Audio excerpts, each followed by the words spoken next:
शारदीय, पहला राजा, पहला राजा कोणार्क, शारदीय, पहला राजा,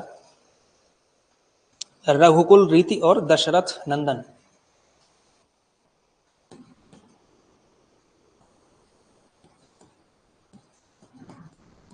रघुकुल रीति और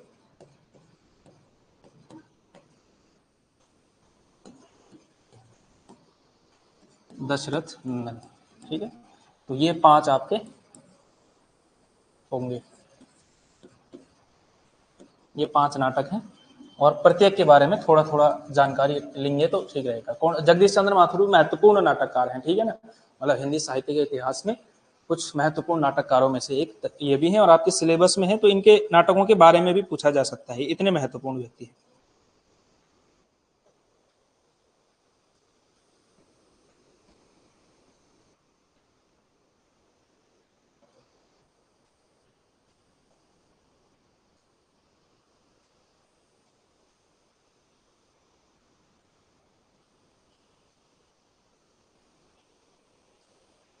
चलिए तो करते हैं, लिखिए पहला जो है कोणार्क के बारे में लिखिए, कोणार्क।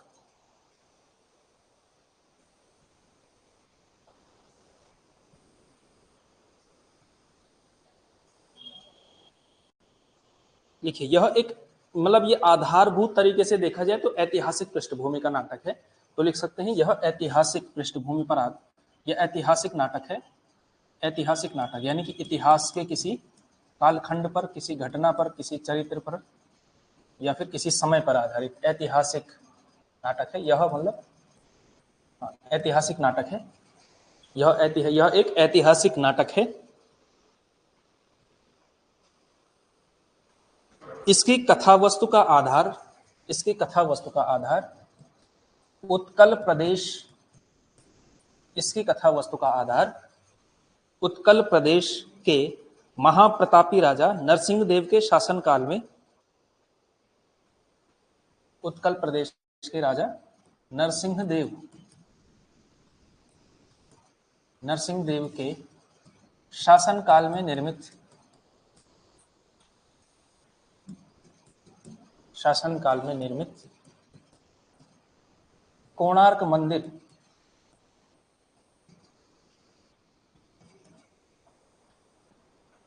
कोणार्क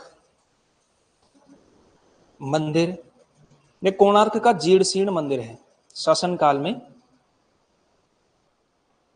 उत्कल प्रदेश के महाप्रतापी राजा नरसिंह देव के शासनकाल में निर्मित जीर्ण शीर्ण मंदिर, कोणार्क का जो मंदिर है, सूर्य मंदिर, सूर्य मंदिर की ही बात होगी तो कोणार्क के मंदिर, कोणार्क का मंदिर है। ठीक है,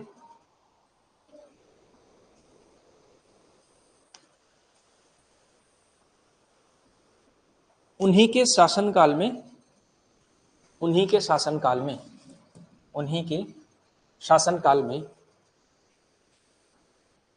काव्यशास्त्री, काव्यशास्त्री विश्वनाथ, इनका नाम आपने सुना होगा, किसी ने काव्य शास्त्र पढ़ा है तो, इन्हीं के शासनकाल में काव्यशास्त्री विश्वनाथ भी थे। ठीक है, इसकी अब इसके थीम के बारे में लिखे, मतलब काव्यशास्त्री विश्वनाथ भी थे। आगे लिखिए, मूलतः यह नाटक, मूलतः यह नाटक एक कलाकार के,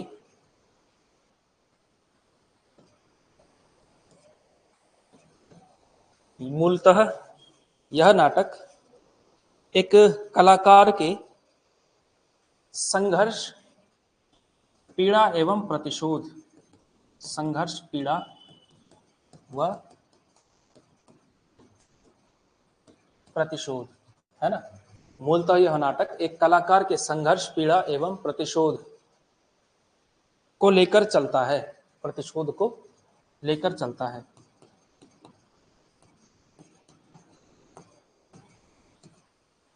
संघर्ष, पीड़ा एवं प्रतिशोध को लेकर चलता है।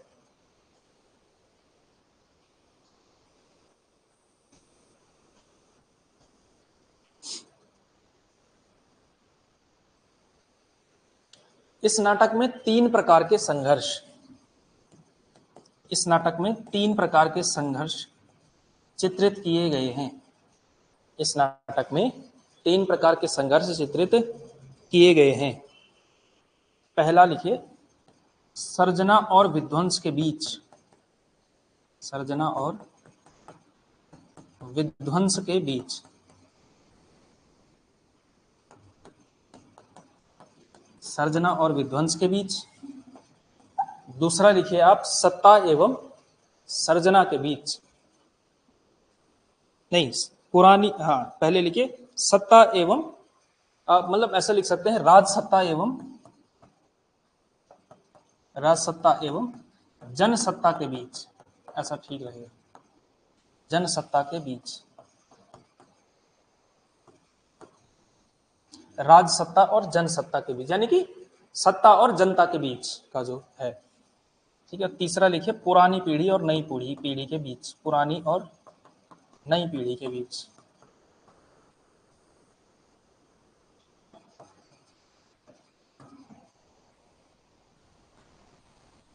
तो पुरानी और नई पीढ़ी के बीच, तो ये सब है संघर्ष जो है, एक तो सर्जना और विध्वंस के बीच, दूसरा सत्ता और जनता के बीच, और तीसरा पुरानी और नई पीढ़ी के बीच, यानी इसको हम जनरेशन गैप कहते हैं। तो ये सारी चीजें इसमें दिखाई गई हैं। तो अगर पूछा जाए कि कोणार्क के मंदिर पर आधारित या फिर नरसिंहदेव के शासनकाल में निर्मित जो है, भुवनेश्वर में स्थित है, जो कि वर्तमान में उड़ीसा की राजधानी है ना। तो ये जो है कोणार्क के मंदिर के बारे में ये नाटक है, उस ऐतिहासिक पृष्ठभूमि पर लिखा गया नाटक है, ठीक है। तो ये है आपका कोणार्क नाटक, लिख लिया होगा आपने कोणार्क अभी तक।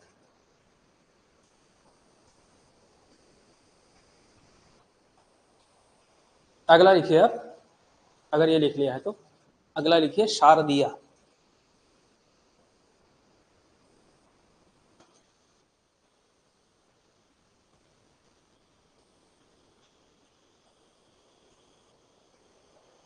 लिखिए शारदिया।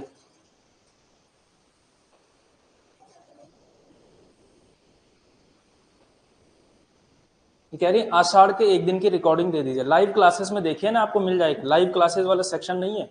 जैसे आप ऐप खोलते हैं, कोर्स के अंदर आपको ये 3 सेक्शन मिलते हैं, एक तो ओवरव्यू नाम से मिलता है, एक कंटेंट होता है, तीसरी तरफ लाइव क्लासेस होता है। यहाँ आपको कल की क्लास मिल जाएगी, रिकॉर्डिंग होती तो है साथ में, रिकॉर्डिंग देनी कहाँ से है अलग से।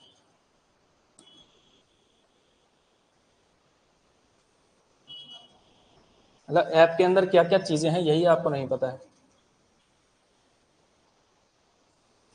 सारा मिल जाएगा आपको, पूरा का पूरा कहानी, उपन्यास, नाटक, जो जो पीछे का हुआ है, सारी लाइव क्लासेस की रिकॉर्डिंग मिल जाएंगी आपको। जो पढ़ना है, जितनी बार देखना चाहो उतनी बार देख सकते हैं उसको। लिखिए शारदिया के बारे में लिखिए, 1795 ईस्वी के, 1795 ईस्वी के मराठा एवं हैदराबाद के जो होते थे निजाम, है ना, मराठा एवं या हैदराबाद के निजाम के मध्य, मराठा एवं हैदराबाद के निजाम के बीच होने वाले युद्ध, हाँ, हैदराबाद के निजाम के बीच होने वाले युद्ध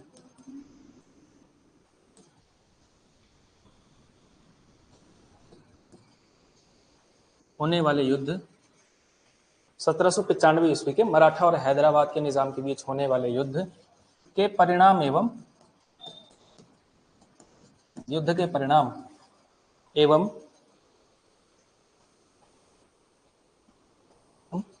उसके बाद एवं परिणाम और उसके बाद की परिस्थितियों, उसके बाद की परिस्थितियों को पृष्ठभूमि पृष्ठभूमि के रूप में लिया गया है।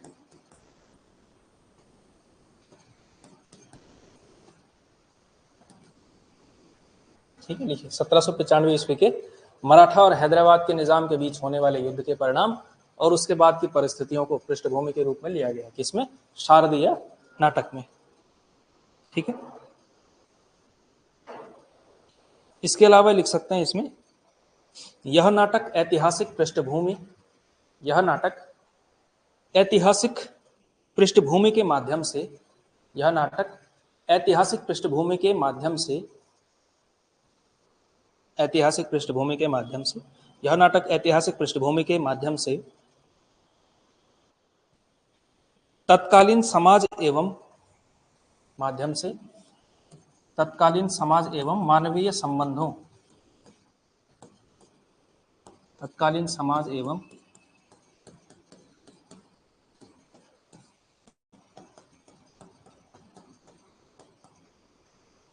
तत्कालीन समाज एवं मानवीय संबंधों,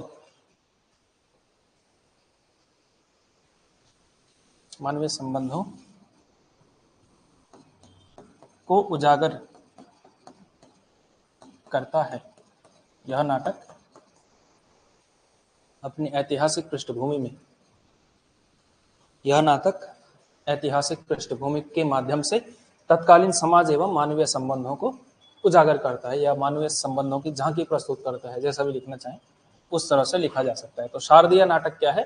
मराठा और हैदराबाद के निजाम के बीच जो युद्ध हुआ था 1795 ईस्वी में, उसकी जो है यानी उसकी थीम पर बेस्ड है। तो उसके बाद युद्ध कैसे हुआ, उसके परिणाम क्या हुए, और उसके माध्यम से प्रस्तुत होता है क्या, उसके बाद की क्या क्या परिस्थितियां जन्मी, उस पर आधारित है। तो मानवीय समाज के बारे में पता चलता है और ये सारी चीजों के बारे में इसमें जानकारी मिलती है। ठीक है, तो ये आपका नाटक है शारदीय। अगला लिखिए पहला राजा।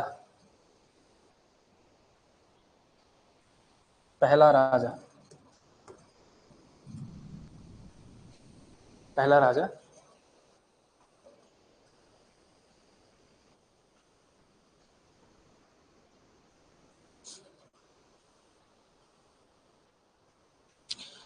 लिखिए इसमें, मतलब ये बहुत अलग प्रकार का और बड़ा महत्वपूर्ण, बड़ा अच्छा सा नाटक है। इसके लिखा जा सकता है, अपनी संरचना में यह, अपनी संरचना में न तो यह ऐतिहासिक है,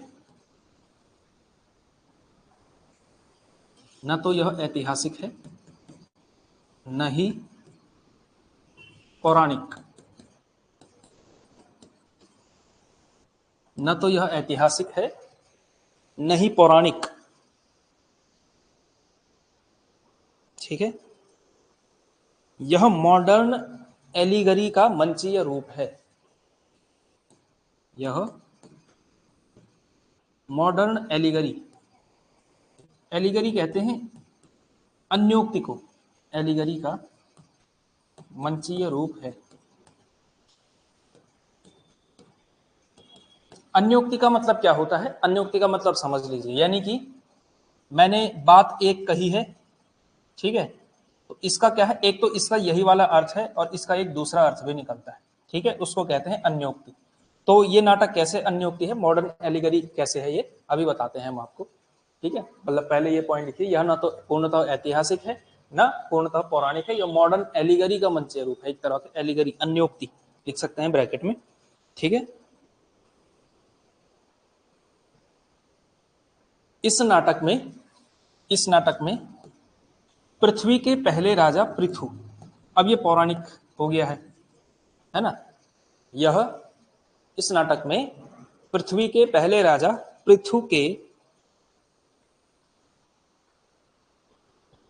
पृथु के रूप में, इस नाटक में पृथ्वी के पहले राजा पृथु के रूप में, के रूप में भारत के पहले प्रधानमंत्री नेहरू,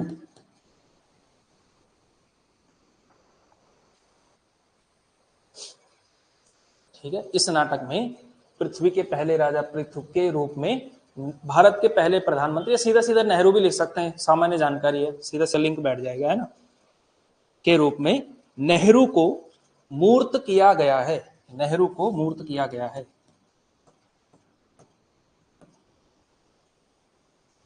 नेहरू को मूर्त किया गया है। नेहरू को मूर्त किया गया है। ठीक है। पृथु की अनेक विशेषताएं नेहरू से मिलती जुलती हैं, ऐसा लिखिए। पृथु की अनेक विशेषताएं नेहरू से मिलती जुलती हैं।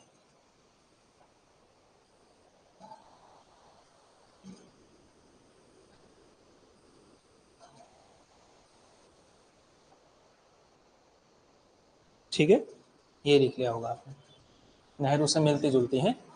अब मतलब ये नाटक किस प्रकार का है, अन्योक्ति कैसे है, ठीक है, कि इसमें जो मंचन होता है वो पृथु का होता है। पृथु जो कि दुनिया का, पृथ्वी का पहला राजा है, तो उसकी रिजेम्बलेंस किससे बनी है, नेहरू से, क्योंकि नेहरू भी क्या है, एक सेंस में देखा जाए तो पहले राजा है। एक बहुत बिखरे हुए, इतने वर्षों की गुलामी के बाद एक देश आजाद हुआ है और उसका प्रधानमंत्री होना बहुत बड़ी चुनौतियों का काम है।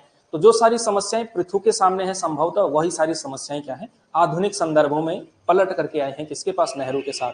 तो नेहरू के साथ बहुत सारी समस्याएं जो है उनके मतलब कार्यकाल में आई। जैसे सबसे पहली समस्या विभाजन हुआ, विभाजन के बाद जो दंगे थे उनको संभालना, उसके बाद लैंड रिफॉर्म करना था, या फिर मंत्रियों की जिस तरह से बीच में कॉन्फ्लिक्ट होते रहे, कश्मीर की समस्या आई, इसके बाद चीन का युद्ध हो गया, पूंजीवाद धीरे धीरे बढ़ता जा रहा था, जातियों में कैसे मतलब जो हमारा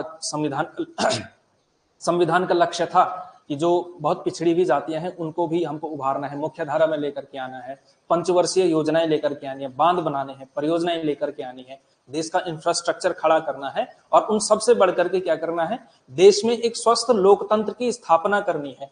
इन सारी चुनौतियों से भरे हुए नेहरू का कार्यकाल था, और यही सारी समस्याएं पृथु के सामने भी थी, मतलब अलग संदर्भ में, लोकतंत्र वगैरह नहीं, लेकिन पहले राजा की जो जो समस्याएं थी पृथु की, वही सारी समस्याएं नेहरू की भी थी। तो इसी संदर्भ में, यानी कि पृथु के माध्यम से किसके युग की बातें हो रही हैं, नेहरू के युग की बातें हो रही है। तो समझ गए होंगे आप अन्योक्ति कैसे है, मॉडर्न एलिगरी कैसे है। ठीक है, इसके माध्यम से इसका चित्रण, तो ये होता है आपका क्या, पहला राजा नाटक में। ठीक है, तो लिख सकते हैं इसमें, सीधा सीधा लिख सकते हैं कुछ जो समस्याएं थी। वैसे तो पता ही होगा आपको क्या इसमें किया जा सकता है, इसमें सीधा सीधा लिख सकते हैं, इस नाटक में नेहरू युगीन लोकतंत्र की, इस नाटक में नेहरू युगीन लोकतंत्र की, इस नाटक में नेहरू युगीन लोकतंत्र की, इस नाटक में नेहरू युगीन लोकतंत्र की अनेक समस्याओं को उठाया गया है। नेहरू युगीन लोकतंत्र की अनेक समस्याओं को उठाया गया है। नेहरू युगीन लोकतंत्र की अनेक समस्याओं को उठाया गया है, जो आज के समय में और अधिक जटिल हो चुकी हैं, जो आज के समय में और अधिक जटिल हो चुकी हैं।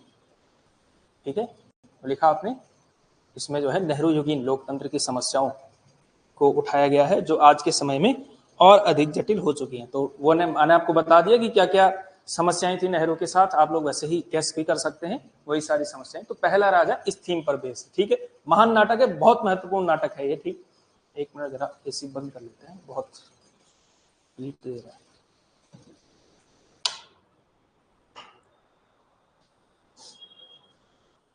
ठीक है, तो ये है भाई जगदीश चंद्र माथुर के ये सारे नाटक। हाँ, इसमें और एक नाटक रह गया आपका दशरथ नंदन, है ना। रघुकुल रीति उतना महत्वपूर्ण नहीं है, और केवल नाम याद रहे तो भी आपका काम चल जाएगा। ये लिखिए आप, दशरथ नंदन, दशरथ नंदन के बारे में लिखिए।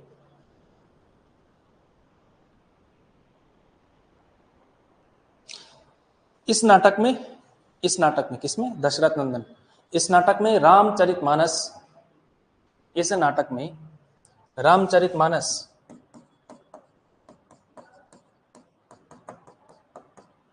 इस नाटक में रामचरितमानस की मुख्य कथा एवं, इस नाटक में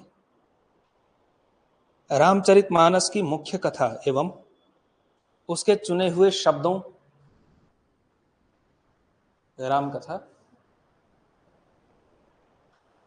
रामचरितमानस की मुख्य कथा और उसके चुने हुए शब्दों, विचारों एवं दर्शन को,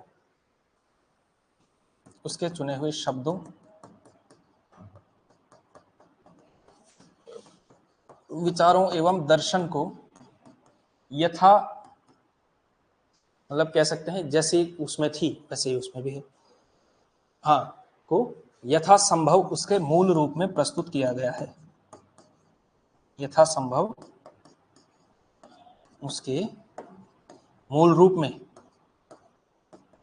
पाठक तक पहुंचाया गया है, ऐसे लिख सकते हैं, पाठक तक पहुंचाया गया है।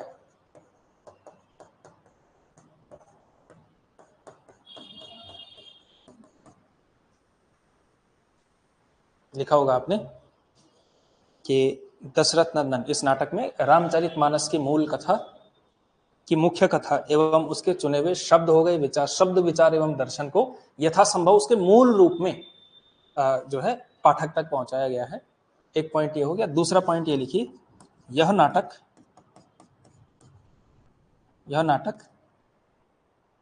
इसको कहते हैं, यह नाटक रामलीला की पद्धति पर, रामलीला पद्धति पर, जैसे रामलीला खेली जाती है उसी तरह से, तो रामलीला पद्धति पर लिखा गया है। यह रामलीला पद्धति पर लिखा गया है। ठीक है, तो रामलीला की पद्धति पर यह नाटक लिखा गया है।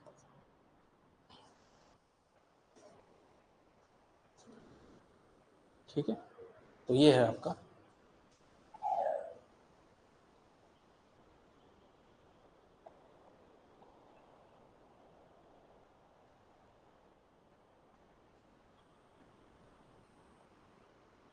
चलिए, तो ये सारे नाटक हैं आपके किसके, जगदीश चंद्र माथुर के।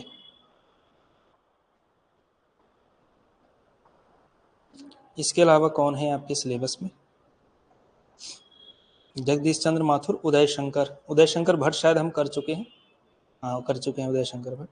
गोविंद वल्लभ पंत भी कर चुके हैं, मोहन राकेश कर चुके हैं, क्या विष्णु प्रभाकर कर चुके हैं।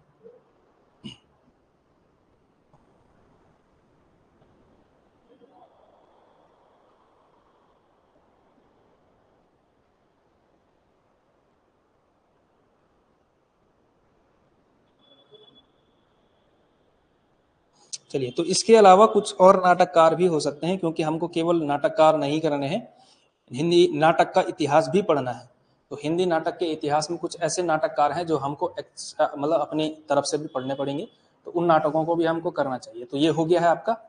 ठीक है, तो हाँ, ये हो गया ना जगदीश चंद्र माथुर। तो इसके बाद अगला करिए आप,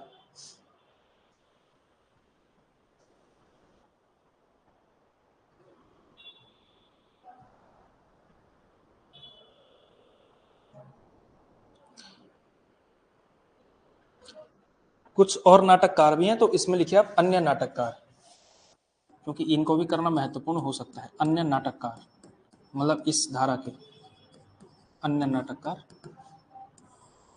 इसमें सबसे पहले लिखिए आप भीष्म साहनी। इनके नाटकों का नाम भी याद रहे तो भी काम चल जाएगा। भीष्म साहनी, भीष्म साहनी का एक नाटक है हानूश, ये आप नहीं भूलेंगे।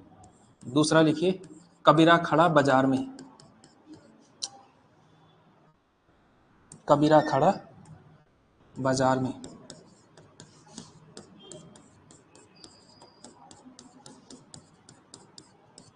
कबीरा खड़ा बाजार में। इसके अलावा तीसरा क्या था, कबीरा खड़ा बाजार में। एक लिखिए माधवी, लिखिए मुआवजे।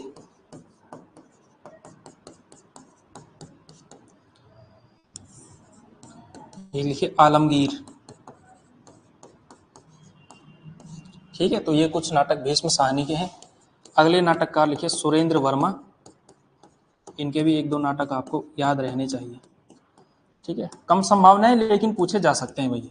ठीक है, क्योंकि महत्वपूर्ण नाटककार हैं, सिलेबस में नहीं है तो क्या हुआ। एक नाटक है इनका द्रौपदी।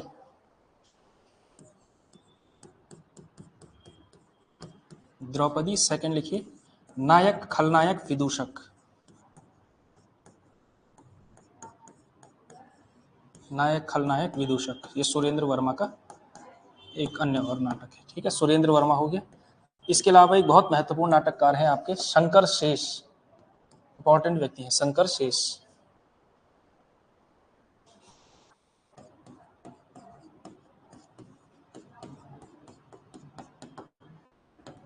शंकरशीष,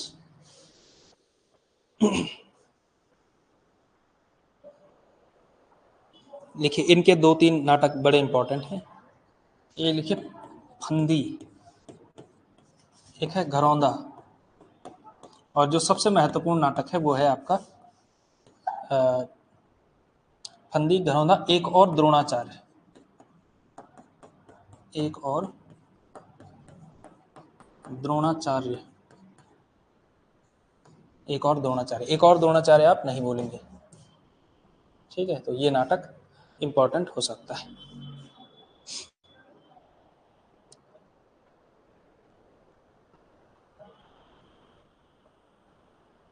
इसके अलावा एक सर्वेश्वर दयाल सक्सेना का नाटक है बकरी,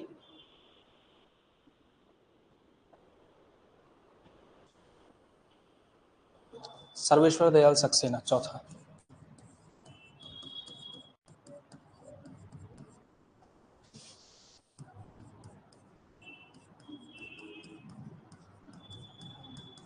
सर्वेश्वर दयाल सक्सेना, इनका लिखिए आप बकरी, एक नाटक ये है इनका, ये नहीं बोलेंगे बस, ठीक है। तो ये है आज के नाटककार। तो आज की क्लास में हम इतना ही करते हैं, ठीक है। 5 मिनट पहले क्लास हो रही है, क्योंकि देखिए, क्योंकि अब जो है, क्योंकि इसके बाद जो टॉपिक बचता है वो है आपका कौन सा, इसमें इसके बाद एक बचता है आपका एकांकी आता है, इसमें एकांकी, और दूसरा आता है गीति नाट्य। तो ये कल आपका हो जाएगा। तो इसी के साथ फिर आपकी ये जो नाटक वाली यूनिट है ये कंप्लीट हो जाएगी, ठीक है। तो नाटक वाली यूनिट कंप्लीट हो जाएगी, तो इस हिसाब से फिर आपके कितना हो जाएंगे, 3 यूनिट हम कंप्लीट कर चुके हैं भाई, ठीक है। बहुत अच्छी गति से सिलेबस चल रहा है, और उम्मीद करता हूं कि इसी गति से आप पढ़ भी रहे होंगे, ठीक है। तो इस तरह से पढ़ते रहिए, और बस चलिए फिर आज की क्लास समाप्त।